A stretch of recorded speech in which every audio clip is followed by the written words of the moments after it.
This is Tom Alexander from Miami. And I'm Walter Kolosky from Boston. And this is the Jazz Rocks podcast.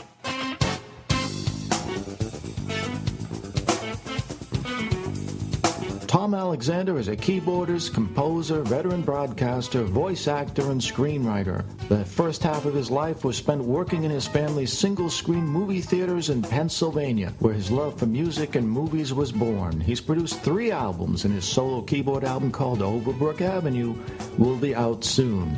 His syndicated sports radio essay, From the Bleachers, can be heard over Yahoo Sports Radio affiliates nationwide. Walter has written about jazz for Jazz Improv Magazine, All About Jazz, Jazz.com, and Jazz Is. He's best known for being the author of the book Power, Passion, and Beauty, the story of the legendary Mahavishnu Orchestra. He also emceed the acclaimed New Universe Music Festival and has given presentations to the Cordoba Guitar Festival in Spain and Berklee College of Music. Walter, here we go. Welcome. Show number 1. Pretty exciting stuff. Podcast number 1, a dream come true. Well, you know, it's a dream come true because I think, obviously, we both share this passion for music. This music in particular, contemporary instrumental music, highly technical, highly melodic, highly rhythmic, highly harmonic, right? It's my whole life since I was about 16 years old. So you discovered it at 16, and... I discovered it when I was 16 years old. I was like everybody else at that time, and we're talking a long time ago now. But I was into all the rock music of the time, Deep Purple and Black Sabbath, right. 10 Years After, all of that stuff. And there used to be a program on network TV, ABC television, on Friday nights when we were kids, or at least when I was a kid. Yeah. And they used to simulcast it on the radio and stereo. I mean, that was a big thing. You imagine how big that was. Sure. And you can do all the things you can do now. But I used to watch it every Friday night, and all the latest acts would be on. It ran from 11:30 to 1 o'clock in the morning. I had a little 12-inch black and white TV that I had in my room. And I was watching the show one night, and it was pretty bad. I mean, with one actor after another act, it just wasn't doing it for me. And it was maybe 1:45 in the morning, and I had just about had it, Tom. I was going to go to bed. Right. And just before I turned the switch off on the TV, this band appeared, and I heard Chip Monk, who was the announcer for that show and had also done Woodstock. I heard him say, "Ladies and gentlemen, the Mahavishnu Orchestra." I said, "What the heck is this?" I mean, they looked weird.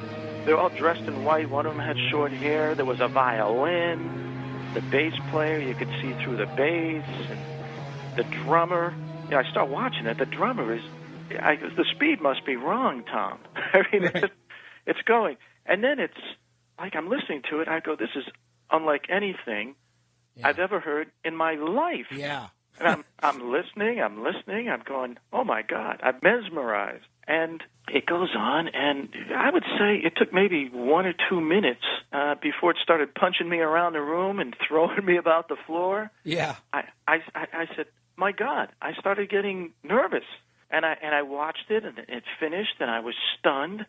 And I literally paced around my room. I couldn't sleep, Tom. Right. That's probably the reaction of the majority of people who love this music and people who are listening to this podcast. It's whatever that entry point is, whatever that is, that moment, that epiphany when you hear whatever band sort of brought you into the fold. I was a big, I guess in high school, art rock and even sort of jam rock, I guess like Allman Brothers, which sort of was almost categorized in a southern rock kind of thing, but very, very jam-oriented, extended solos, guitars, organ, that kind of stuff. So I was already had that instrumental ear and kind of gravitating toward that. But then somebody sort of slid a CD, listen to me, an album in my direction. It was by the Dixie Dregs. It was like, all right, what's this? And the first thing I put on was this bluegrass-ish jam. And I was like, wow, listen to that picking, and that's amazing. Wow. And then I started to explore the other tracks in the album, and I hadn't heard anything like it before. And I immediately went out and found Guitar Player magazine, and then there's an interview with Steve Morse, and he's talking about John McLaughlin. So I said, okay, I got to find out who this guy is. And I go to the record store, and I ask the guy who was very knowledgeable, hey, I'm hearing about this guy, John McLaughlin, Mahavishnu Orchestra. Hey, listen, let me give you the crash course. Buy this, this. So it was Visions of the Emerald Beyond. It was Return of Forever's Romantic Warrior.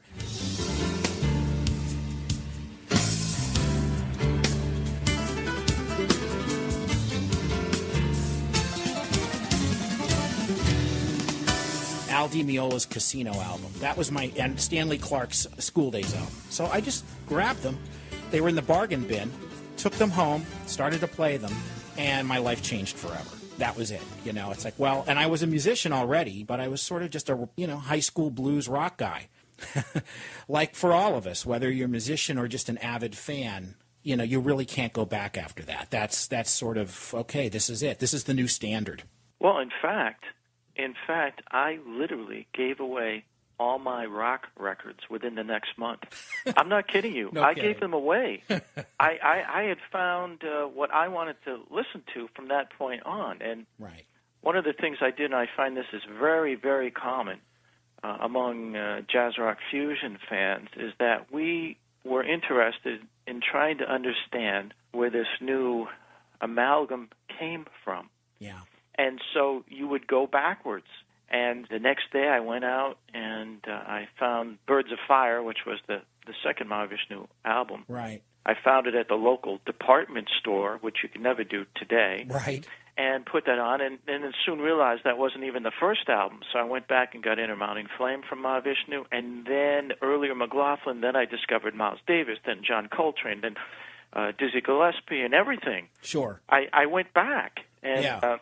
I've always said in discussions with my musical friends that jazz rock fans are a little more open than regular jazz fans to jazz music, in my opinion, because we understand that the roots of jazz rock came from jazz and blues and rock, of course, but they go back. So we have respect for Miles Davis, even pre-Bitches Brew, and we have respect for Don Ellis and some of these other folks that were in the forefront of this music before it became known as quote-unquote jazz rock or fusion. Yeah, no question. And you're right about going back, by the way. I mean, that when I got to the Miles stuff, like the electric stuff, Jack Johnson and Bitches Brew and Live Evil and In a Silent Way, yeah, I listened to all that stuff, and it was great and inspiring to me. But then, I wanted to go back and hear the quintet, the second quintet, obviously, with Wayne and Herbie and Tony and Ron. So I really was getting into that period too. ESP and Miles Smiles and Nefertiti and those records. I mean, those years, at least for me, it was like being a sponge. You just couldn't get enough. You had to keep just soaking it in.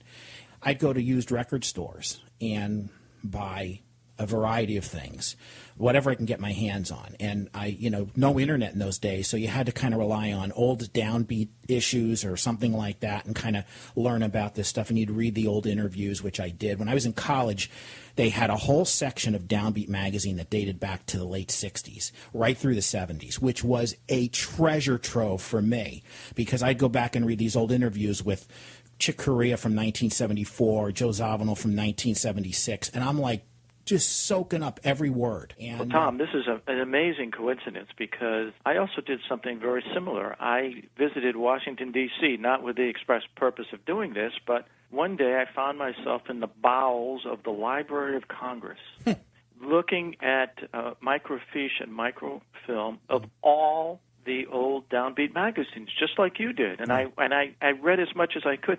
Tom, I didn't even take a break for lunch. Yeah. I just sat there for 6 straight hours just absorbing it all. Yeah. But I think we want to make it clear to our podcast listeners that this isn't going to be a podcast just about the antiquities of our youth. It's also about today, what's going Absolutely. on, and all the new musicians that are creating this music and continuing the legacy that was kind of laid out for us 45 plus years ago.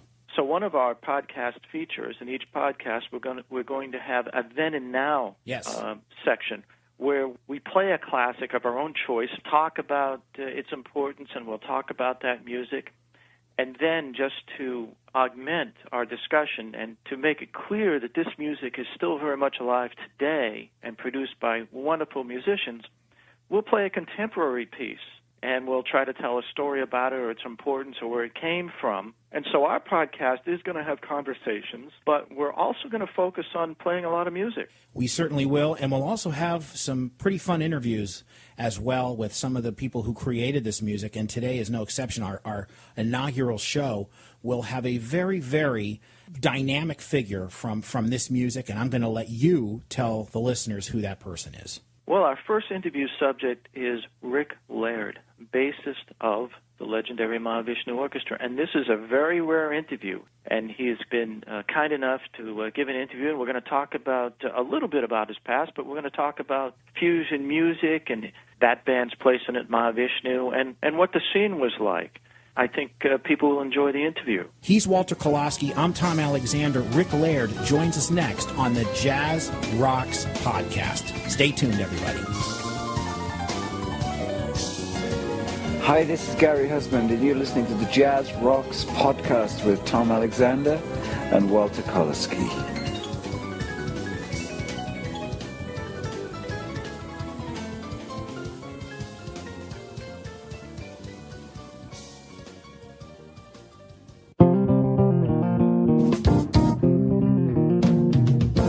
Walter Kolaski, music journalist and co-host of Jazz Rocks. I've become a huge fan of the remarkable bass player Uroš Spasović. Story on Bass is the latest release from the Uroš Spasović project. This is progressive and expressive music that redefines the role of the bass in any genre. And I mean that from the bottom of my ears. Reviewers at Abstract Logics believe the same. Learn more about Uroš and how to get Story on Bass at UROSSPASOJEVIC project.com.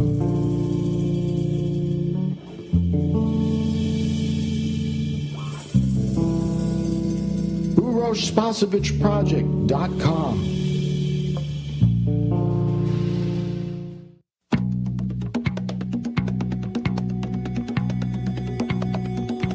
This is Jan Hammer. You are listening to Jazz Rocks podcast with Tom Alexander and Walter Kolaski.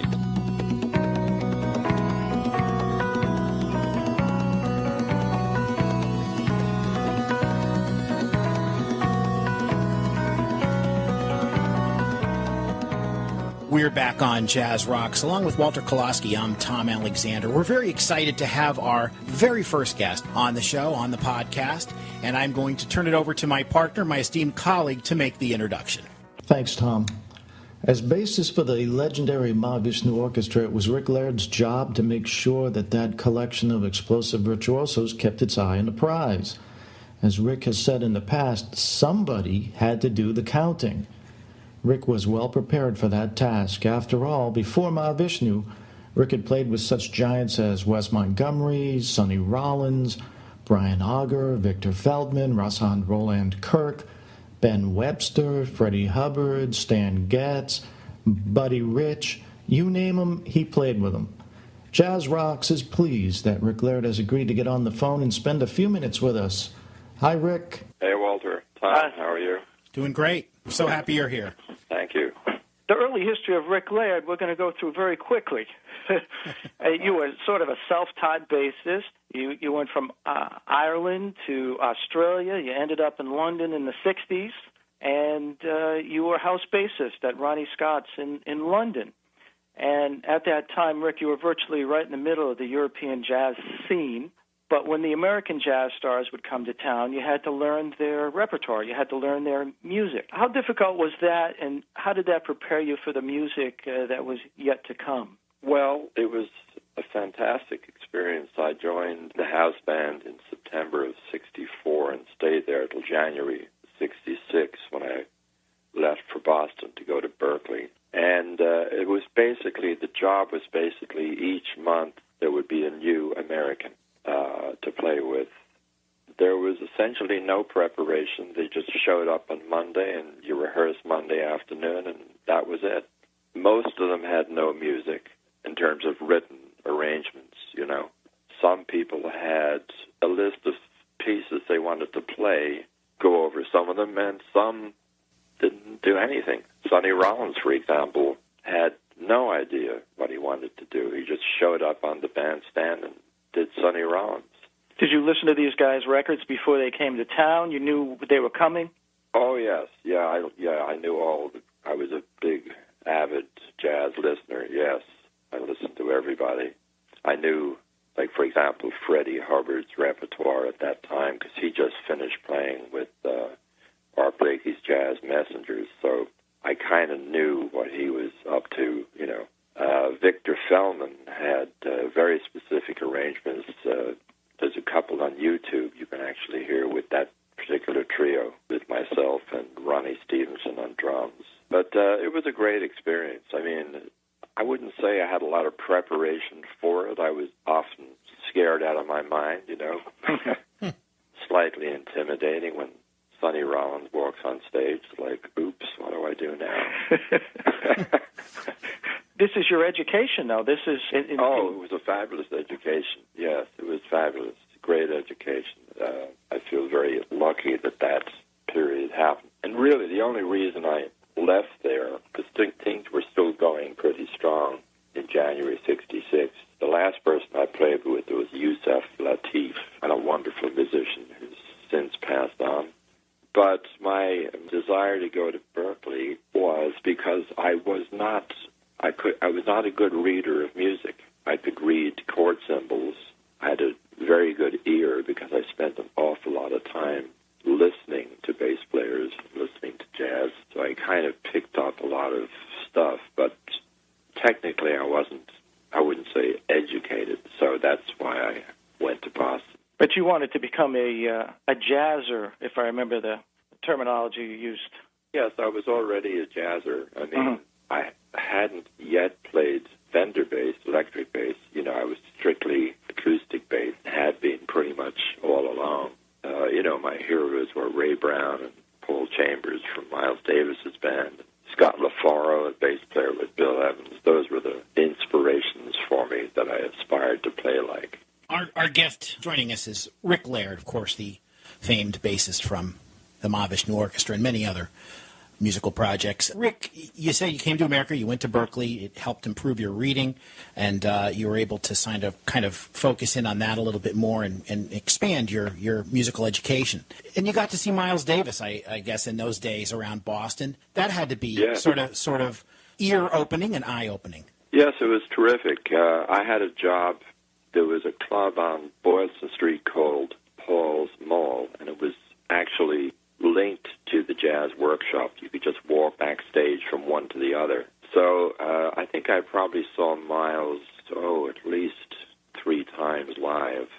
And it was very interesting because each time he came back, the group kept evolving. At first it was Ron Carter and Herbie Hancock and Tony Williams, and then the next time he came back, it was Chick Corea and Dave Holland. And they were all wearing, Beatles clothes and headbands. And Miles was still wearing his lovely Italian suits. Yeah. He hadn't gone hippie yet. Right. And this music, during that period, 1969 to maybe 71, too, you got albums, or 68 maybe, even going back to Fida Kilimanjaro. In a Silent Way, Jack Johnson, Bitches Brew. The music itself right there, just really something entirely new. Not only bringing the instruments together, electrifying everything, but just the sound. What were your thoughts on that when you first heard it? Well, it was a little odd. One of my first experiences of that kind of, should we say, future shock, to use a term, was that John McLaughlin came to Boston in '69, and I hadn't seen John since we played in London with Brian Auger. He showed up in town. I went down to the rehearsal, and I said, John, do you have a place to stay? And he said, no. I said, well, come. I have an extra room. Come and stay here. So he was already, the group was with Larry Young and Tony Williams. It was called the Tony Williams Lifetime. Yeah. So I went to they were rehearsing in the afternoon. I went down and listened to them. Now, talk about future shock. It was the loudest band I'd ever heard in my life.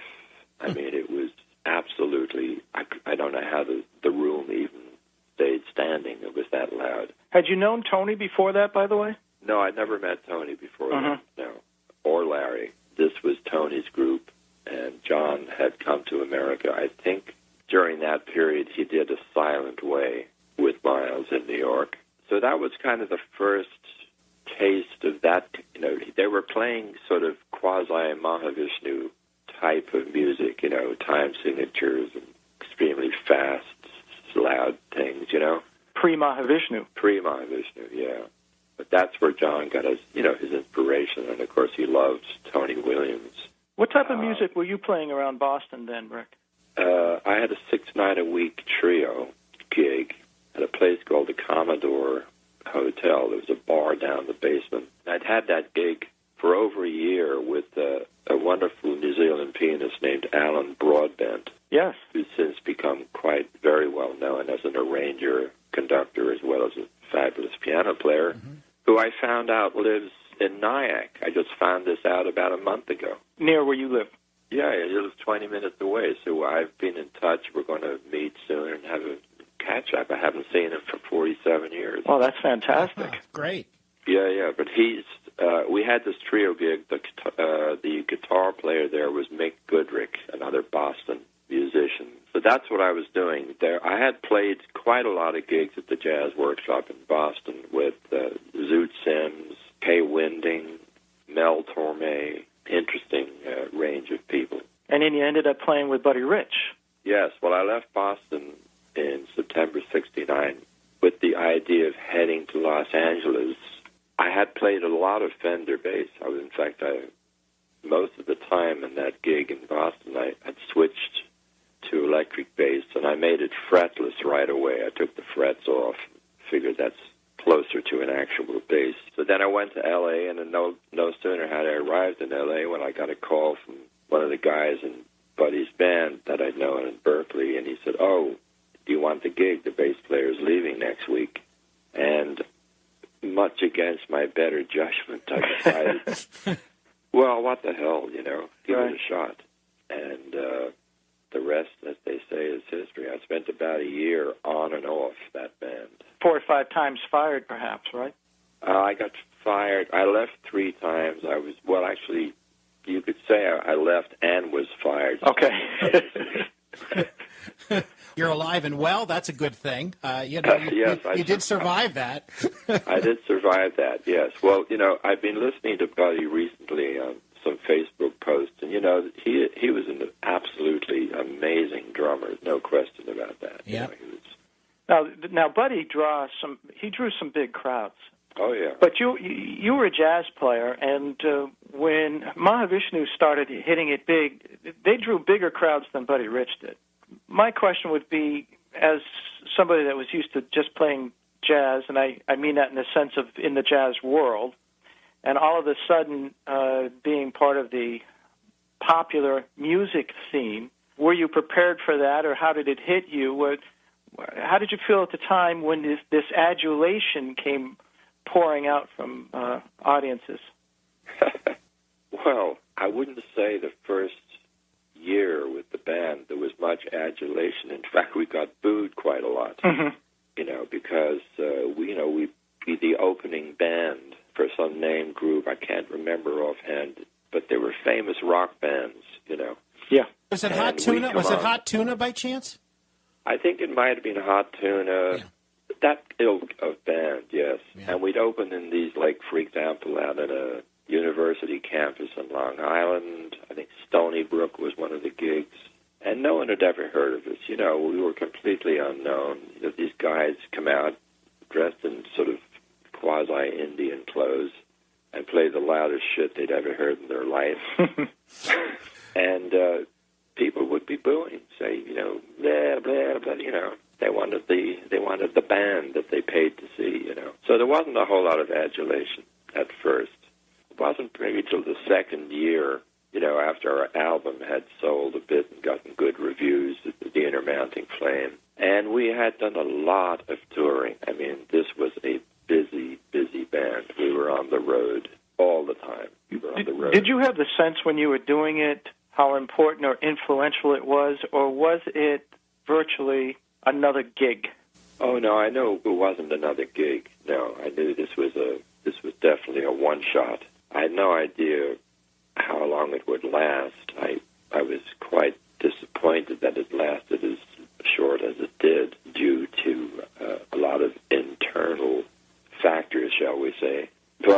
didn't treat it as a normal gig. No, not at all. I mean, we never played anything related to the jazz that I knew. I mean, we didn't play.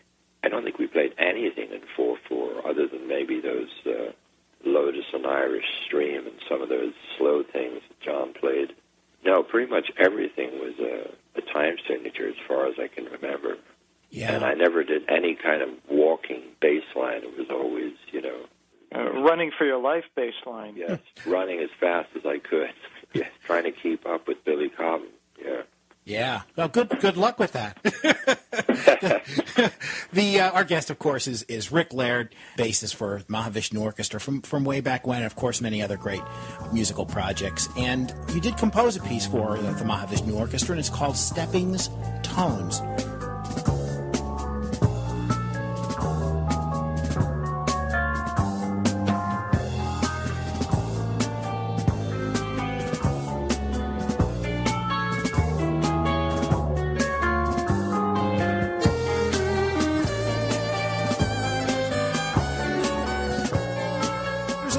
On that, in that you were never completely satisfied, maybe happy with the ultimate result of that particular piece. Well, I never got to write a middle section. It was kind of a hurry-up kind of situation, there was a very short window. I think we were in London recording, and John was sort of open to the idea of playing other people's music. He wasn't thrilled about it, but so we all, Jan had to hurry up and compose a couple of things, and I think Billy did too. And we all I think everybody got at least one shot at a composition, and that was the one that I had prepared, but I hadn't finished. I didn't get a chance to write the B section. I wrote the A section. I don't think we performed it much. We recorded it. We ever actually, maybe one time we might have played it on. Maybe more than that. You think so? Yeah, I've heard it at quite a few shows, comparatively. And also, an interesting side note is that you can go out on YouTube and find kids that are covering your unfinished tune. That's so weird. It really is. You just never know where things are going to go, And you have something in common with Haydn now. His Unfinished Symphony? Yeah. With Mahavishnu, it obviously was an incredibly important band in that music. And, of course, there were other bands that we all know from that era, Weather Report, Return of Forever, Headhunters, and so forth. What do you think set Mahavishnu apart from all the other bands, and why do you think its influence has continued 40-plus years later? Well, I think the idea that we played these time signatures, which were completely, really, I'd never heard anything like that before. I don't think anyone really had, really. And it was very much influenced by John's interest in Indian music with, Indian ragas. That music, really thousands of years old, and they, those musicians, for them, time signatures are no big deal at all. So John took that ball and ran with it with a fusion tone about it, And I think that aspect fascinates people because let's face it, everything is in 4/4 in the pop world. Everything. Occasionally 3/4, but I'd say 95% is based on 4. All kinds of rock, all kinds of pop, standard tunes by Tony Bennett, all of Miles's early music, and even Miles's later music. They didn't do time signatures. Yeah. So I think that was a fascination, and I think the technical skill of the musicians like John and Jerry and Jan, were very impressive. John was an amazing guitar player back then, and Jan Hammer was really revolutionizing keyboard playing by using the Moog synthesizer. Right. He was really the first one to make it a musical instrument. Yeah. So all of that had a big influence. After Mahavishnu, Rick, you stayed in the music business for a few years. You composed Evo Love, which we heard a bit from earlier. You put out an album with Tom Coster. You gigged with Chick Corea, among others. But then you returned to an earlier love, which was photography. Yes. When Mahavishnu finished in January 1974, I found myself living in a little apartment on the west side of Manhattan. I didn't feel any particularly urgency to go out and hustle gigs. I just kind of relaxed for a while. I'd gotten interested in photography again in Japan. I bought some Nikon cameras there. Billy Cobham was a huge photography fan, too. He had lots of cameras. So when the band ended, I started to take photography fairly seriously. I got a mentor, a woman photographer, who taught me how to develop film and all that stuff. And I was off and running. I just loved it. And, it took a long time. It's like everything. I heard someone recently said it takes about 10 years to get good at anything. And I kind of agree with that. I started photography in 74, and it was really around 83 when I felt confident enough to start taking professional, really high-end professional jobs in New York. I was quite happy I did it. By 1982, I kind of had it with playing gigs, because I'd been to the top of the mountain. We didn't get rich, unfortunately. That's one of the things we didn't get. Right. We might have, had we stayed together another couple of years, gotten bigger and more commercially popular. But anyway, that's what happened. So I put the bass down and picked the camera up. You haven't played bass in quite a few years, but you still tinker with some portable keyboards at your house. You do some personal recording. You share with some friends, and recently you did a soundscape based upon one of John McLaughlin's best-known compositions. You named it John's Dance.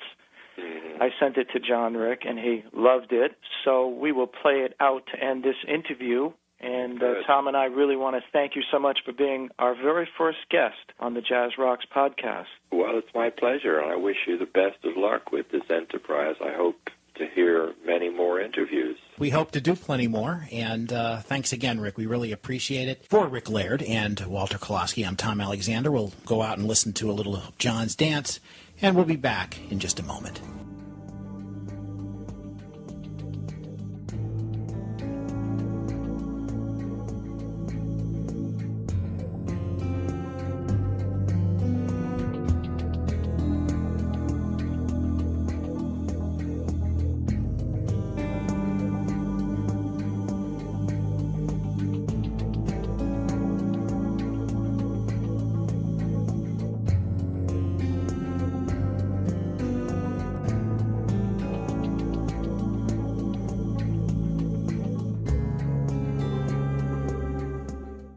Miles Davis, Tony Williams Lifetime, Weather Report. The golden age of jazz rock fusion lives 24/7. Abstract Logics is your source for all things fusion. From then, Return to Forever, The Headhunters, and now, Gary Husband, Wayne Krantz. Abstract Logics, connecting musicians across the planet with their fans. Visit abstractlogics.com, the source for all things fusion.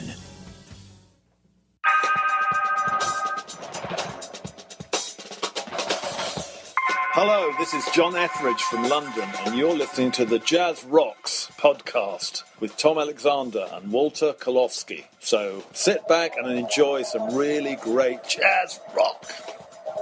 Welcome back to the Jazz Rocks podcast. Along with Walter Kolosky in Boston, this is Tom Alexander in Miami. Walter, this has been a fun podcast. We had Rick Laird, of course, joining us. And now we're getting ready to delve into our final moment here where we really get into the music itself.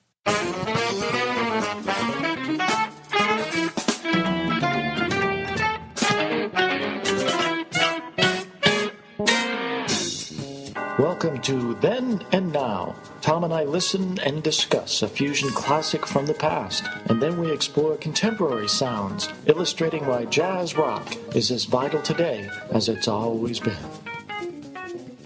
All right, Walter, so Then and Now. My turn to do Then. So I'm going to go back to 1973. For an album that was not the first Return to Forever or Electric Return to Forever album that I heard. Romantic Warrior had that distinction. I worked my way back to Hymn of the Seventh Galaxy with Bill Connors on guitar, not Al Di Meola. And a friend of mine, a great lifelong friend of mine, fine drummer from Philadelphia, said, hey, he brought up a few albums for me to listen to, this being one of them. And I listened to the whole album, went crazy. I loved how raw it was. It was very different. Romantic Warrior was so produced. It's on Columbia, a major label, and it's all the bells and whistles, not a note out of place. It was perfect. Hymn of the Seventh Galaxy was a whole other thing.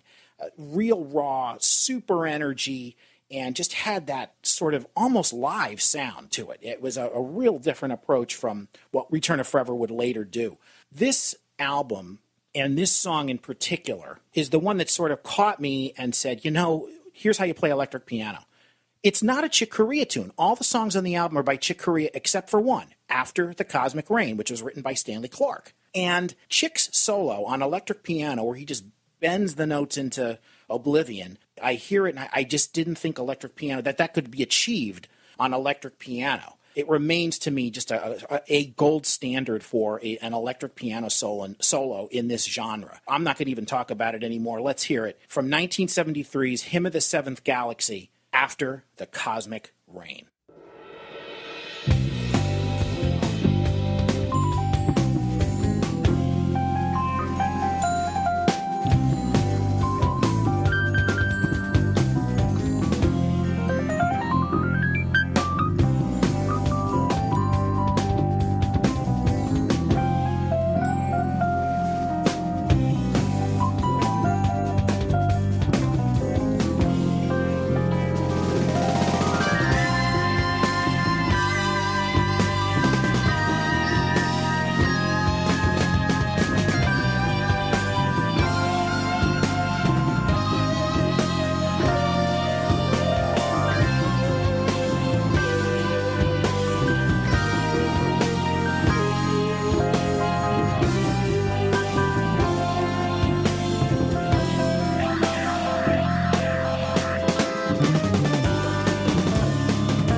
There it is, After the Cosmic Rain, written by Stanley Clarke. Great bass solo with bow and all kinds of effects by Stanley, and of course the just legendary electric piano solo by Chick. Great stuff, and I know you had a story about that tune.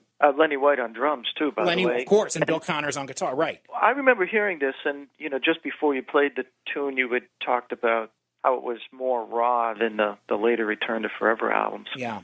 And, when fusion started to get overproduced and became too perfect, that became a problem. We'll discuss that some other podcast, but you're absolutely right. Now, I remember, in hindsight, when I listened to this particular tune, instantly I thought to myself, this is a Stanley Clarke tune. Knowing Stanley's work later, Journey to Love, School Days, etc., this is such a clear example of Stanley's composing style.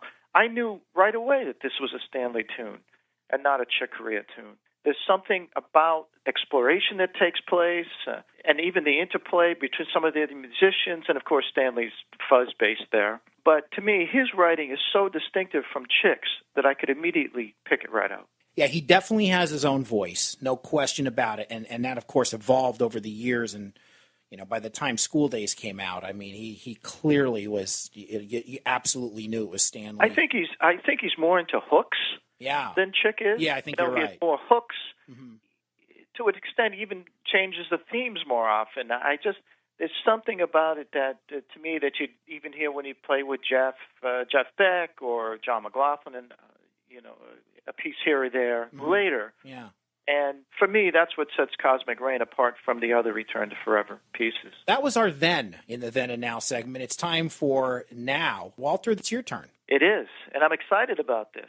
A couple of years ago, I was at an Alan Holdsworth show up in Somerville, Massachusetts, and they had a warm-up band. This is one of those type of places where you eat dinner and don't pay attention to the warm-up band.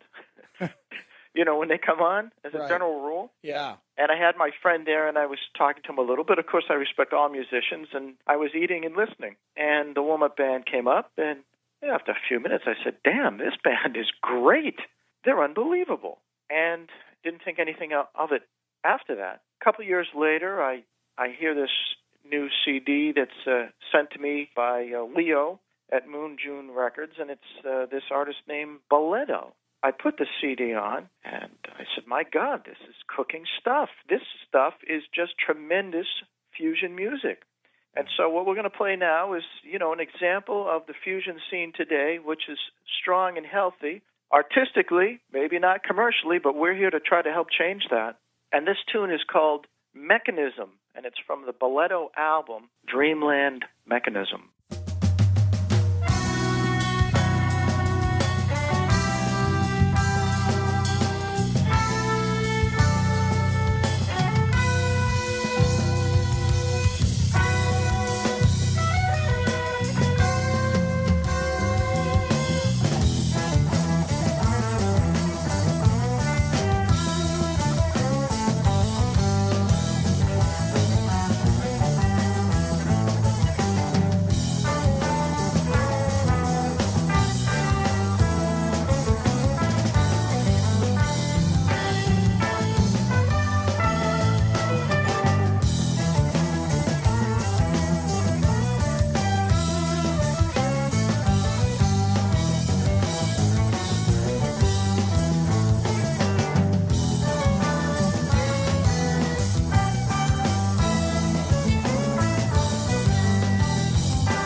Mechanism, Boleto. That Boleto guy, he's one talented guy. Yeah. On that piece, he's playing electric guitar, the violin, and keyboards. Yeah. Lincoln Goines is on bass, and my very good friend, the wonderful musician Gary Husband, is on drums. That tune is as urgent as anything you would hear during Fusion's heyday. Oh, yeah. And, of course, we know where it all came from. It came from listening to Weather Report and Mahavishnu and Return to Forever and all the bands that followed. That's where that came from. Yeah, and I'll tell you something. I was listening to it a couple of times when you first told me about it, and I can honestly say that I'm hearing a lot of influence. Reminds me of little elements of Jean-Luc Ponty, even 11th House.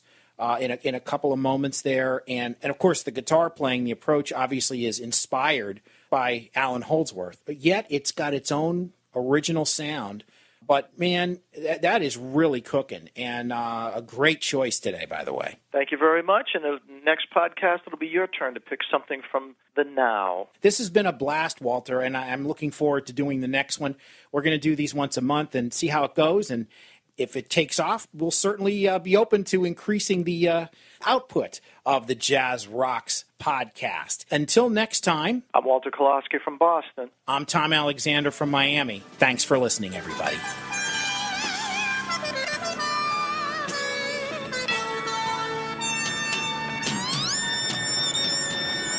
The Jazz Rocks podcast with Tom Alexander and Walter Kolosky is produced at Studio Alpha in Miami, in association with Alexander Productions.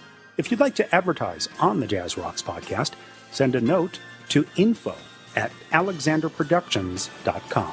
Visit us on Twitter at JazzRocksPC. Our SoundCloud page is Jazz Rocks Podcast.